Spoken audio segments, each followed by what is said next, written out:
Hey guys, my name is Jenn Carrasco.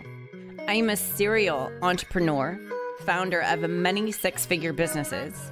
I am also a skincare creator, an IFBB pro athlete that is extremely passionate about helping entrepreneurs grow their business and, most importantly, helping you and everybody else to own their shit.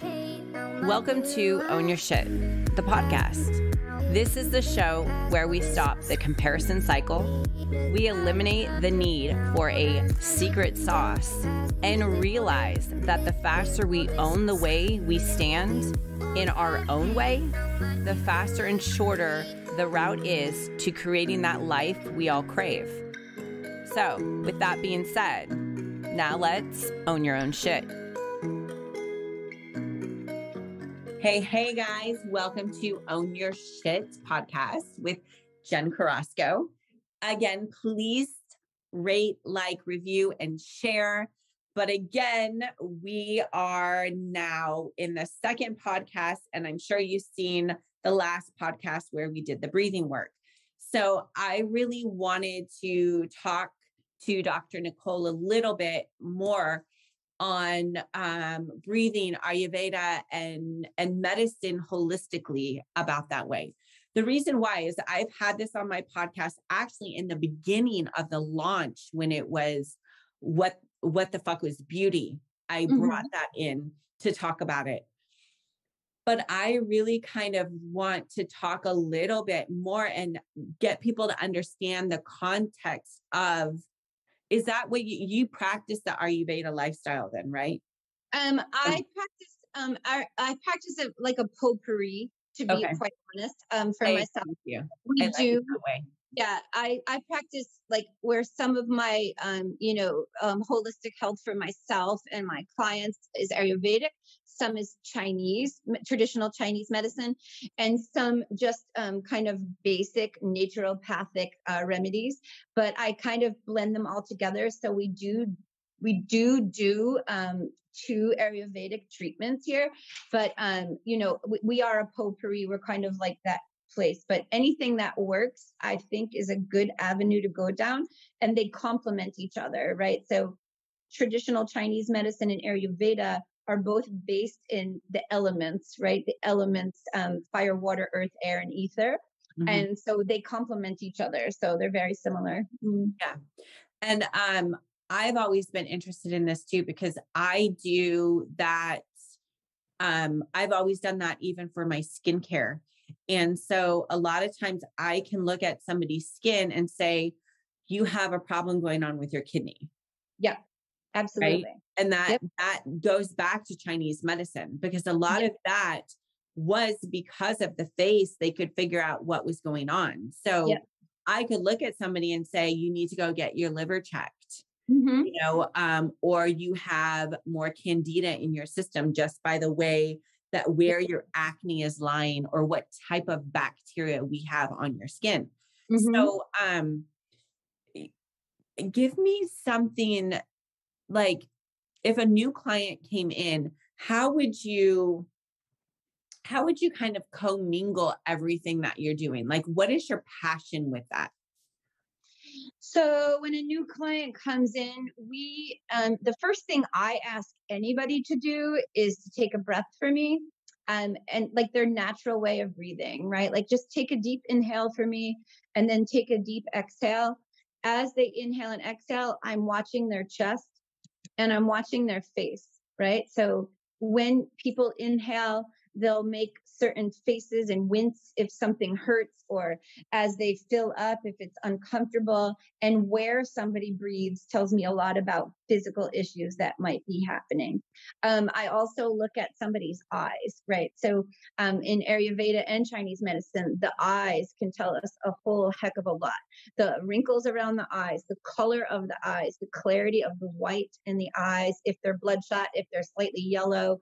And so we look at the eyes there, and it'll tell us where the underlying condition is. So when they kind of sit down, I just ask them, like, what's been happening? And most people don't even know why they come. They just don't feel good, right? And so what's been happening in life?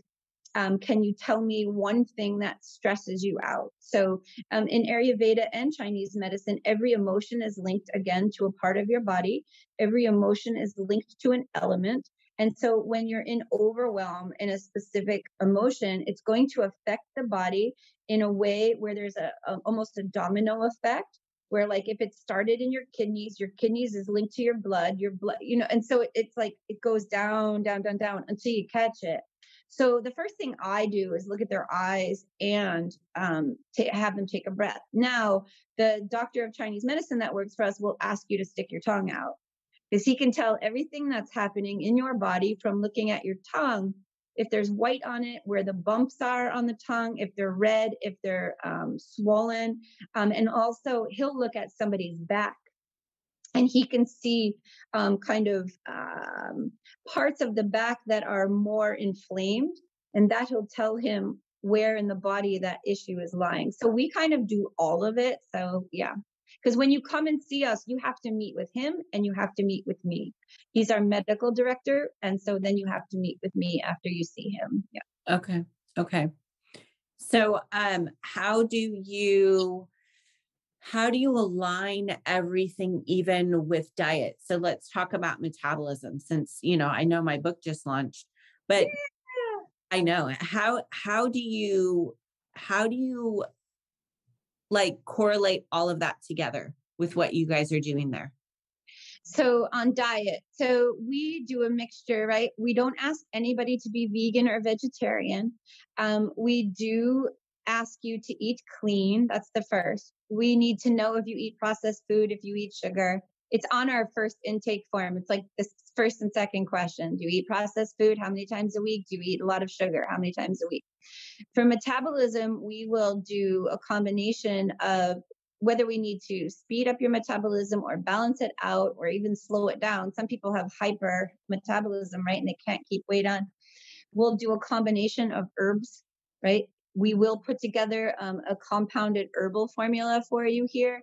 We Mhm. have them all. And then a breath, and then a specific eating plan. Like if you have too much candida in your body and everything's inflamed, we have to get gluten, wheat, sugar out of your body, and processed food, right? So we can't let you, you can do whatever you want, but our recommendation is you need to eat in a specific way, because we have to start eliminating things in order for your body to get a rest, right? Like it's not resting right now, and it's like overworking because you're just filling it with poison. But and it's hard for some people, right? So but that's why we use the breath work, because the breath work allows the moving out of some of it with Mhm. and without just saying like you have to go on this diet, right, which is really strict or maybe not something you want to do. But if we can start a breath practice first and some herbs that we know will start to activate parts Mhm. that are probably shut down or in overwhelm, Mhm. then that is an easier path for them to start eating differently. Because what we never want to do is overwhelm a human being. Yeah. If they feel stressed out about the way they're going to eat, it's going to cause more damage. So, Yeah. Yeah. I deal with a lot of clients with thyroid issues, right? And a lot of them are on thyroid medicine. Um, Mhm. what is your alternative that you like to deal with thyroid? So we have a protocol here for thyroid, and I have tested it out. And I have a few clients, there's probably 3 or 4 at the moment, who I asked them to do very specific things continuously. Give me 3 months, 90 days, and let's see how you're feeling. And all of them have their thyroid glands have kind of done a 180 and have healed themselves, and they're off medication now. Nice. So yeah. So there's a breath, a sound, a movement, and then there are herbs for your thyroid Okay. gland, right? Okay. So one of the things for thyroid is iodine. You have to make sure you have a balanced amount of iodine, but you also have to be really careful with the iodine. But the quickest way to get into your thyroid gland, thyroid is affected by stress. Mhm. And so the herb that we recommend is ashwagandha, Mhm. right? So ashwagandha. and we need to get rid of the overwhelm of cortisol in the body, because you have too much cortisol and it's whacking out your thyroid. So 1, ashwagandha. Number 2, we do a breath work that cleans your blood. We need to get your blood clean, and we need to activate your thyroid gland.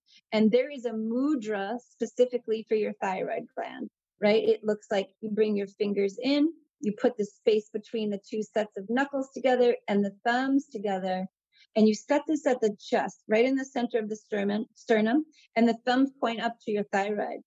And you say this particular sound, and it's zo. And in yoga, the sound zo is the sound of your thyroid gland. And you say that sound as long as you can hold it, and it sounds like zo.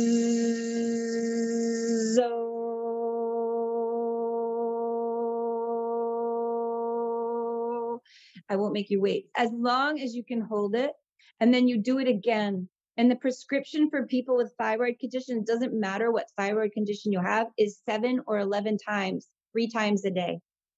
Wow.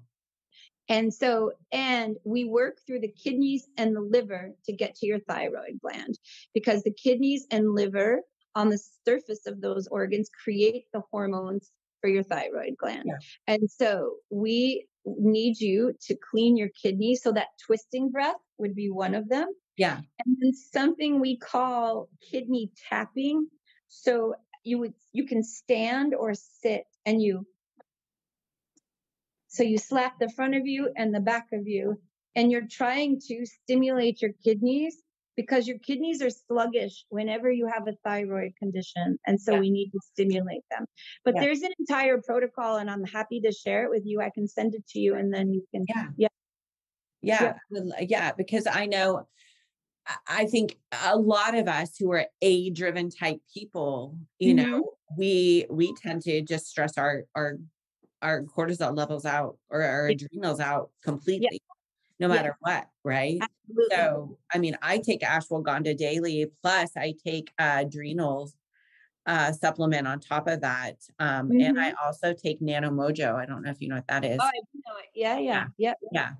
Yeah. So the other thing too is we'll recommend a lot of people don't like to take pills. They're weary, right? They come from a traditional medicine background, and we're prescribing things that they've never heard of before. So they're weary. But is castor oil packs. Okay. Castor oil on your kidneys will stimulate your thyroid, because it'll clean the blood and it'll clean the kidneys, and then your thyroid will be activated. But castor oil is like, for me, it's like a miracle. You can use it for most things. And that just means you like soak a rag in it and warm it up, and then just like put it on your kidneys. But it really does work. Yeah. That's really neat. How did you get involved in all this? Like learning the aspects? Is it just over a period of time of going to? No, I was really ill. So I live in Arizona now, and I'm from New York, but I was living in Connecticut, and I was getting so sick, and I thought I had the flu at one time. So I was staying home to recover and kind of do the thing, but I was always a natural medicine, holistic kind of person. I don't go to a lot of traditional doctors, and I never have, but I was just getting worse and worse, and I was losing my hair, was falling out. I was covered in hives. My eyes were just blurry. I couldn't I had no energy, and I really did feel like I was dying. And it took about 6 to 8 months to figure out what it was. And I had mold poisoning in my blood. My blood and my lungs were full of so much mold that I had to be hospitalized by the time they found out. And the one thing that doctor had said is, because he found out what I did for a living, I was doing breath work. That's what I was doing at the time. And he said, that's the thing he thought that kept me alive, because there was no way. I couldn't even take like you heard me like wheeze. There was no hair on my head. It was bad. So, I ended up, they gave me the option. They put me in hyperbaric chamber every day for like a while, and they wanted to put me on steroids, and I refused. So I said, well, I'm going to set out to find like the natural way to figure this out. And I met with an Ayurvedic doctor, and I met with a Chinese herbalist. and a holistic doctor. So I kind of had a team, and together between the three of them, I just kind of figured out what worked. And then the recommendation from the Ayurvedic doctor was to move to Arizona. And so because of that, I kind of learned a lot about each of them. Yeah. And then we have, obviously, here, our medical director is a doctor of Chinese medicine for the last 30 years. So everything we do is based off of that as well. So it's from trial and error. Basically, I'm trying to heal myself. Yeah. That's really neat. So I just think you're fascinating. So thank you. You're welcome. I love all of this. Like I love it. So that's why I really wanted to share it. So I just want to thank you. Absolutely. Yeah. So anytime I can share anything, I'm happy. If you need to know anything, you can ask me. If I don't know, I'll let you know. Yeah, that's great. Thank you. I really, really appreciate you. I appreciate all the time that you've given us. I appreciate you having me on. Thank you so much.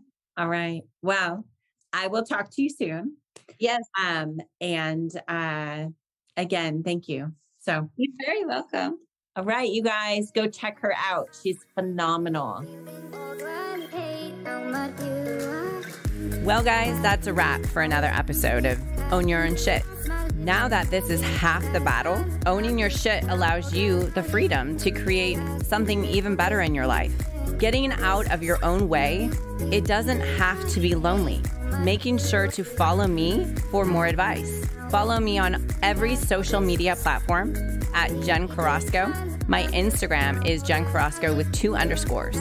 Find me on Facebook at the same name. And of course, share the episode with friends who need some help in the tough times, and typically helping them to own their shit. So with that being said, see you guys next week.